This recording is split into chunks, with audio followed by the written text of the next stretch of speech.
हुजूर ने फरमाया यहूदी का कब्जा है, लोगों को पीने के लिए साफ पानी नहीं देता, मीठा पानी नहीं देता। मिंबर पर मस्जिद नबी पर ऐलान कर रहा हूं। हुजूर फरमाने लगे जो उससे कुआं खरीद कर वक्फ करेगा ये मेरे हाथ में जन्नत की टिकट है। हुजूर फरमाने लगे मुस्तफा का वादा है पानी के लिए, यानी पीने का पानी, यानी लोगों के हलक से पानी उतरे। जागो जागो, वतन के लिए करो, मेहनत करो, आगे बढ़ो। मेरे रसूल पाक अलैहिस्सलाम ने फरमाया जो मेरे मदीने वालों के लिए पानी का कुआं वक्फ करेगा मैं जन्नत देता हूं। हजरत सैयदना उस्मान गनी पहुंच गए, उसके पास पहुंचे। 6000 या 7000 दिनार का कुआं था। उसने कहा मैं एक दिन के लिए दूंगा, सिर्फ एक दिन मेरी बारी, एक दिन 6-7 हजार दिनार मांगे। हालांकि कुआं 6-7 हजार दिनार का कुल था।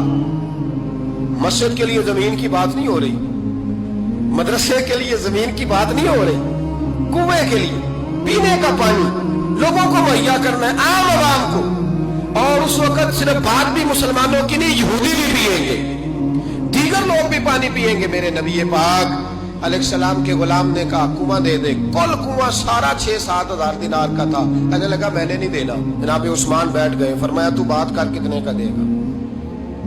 उसके मुंह से निकल गया 40,000 दिनार। 40,000 दिनार। मस्जिद की जमीन नहीं खरीदी जा रही, इदारे नहीं बन रहे, अगरचे ये असल है दीन की, खरीदनी चाहिए। पानी का कुआं, वतन की तामीर।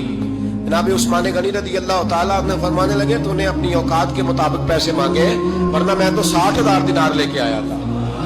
तेरी औकात इतनी थी, तो यहूदी है ना, तुम्हारी औकात इतनी है, अपनी औकात के मुताबिक मांगे, मैं 60,000। उसने कहा उस्मान समझ नहीं आई, सारी जिंदगी तजारत करते रहे हो, 40,000 दिनार कुएं के लिए। आप फरमाने लगे तू बेईमान है, तुझे क्या समझ आएगी।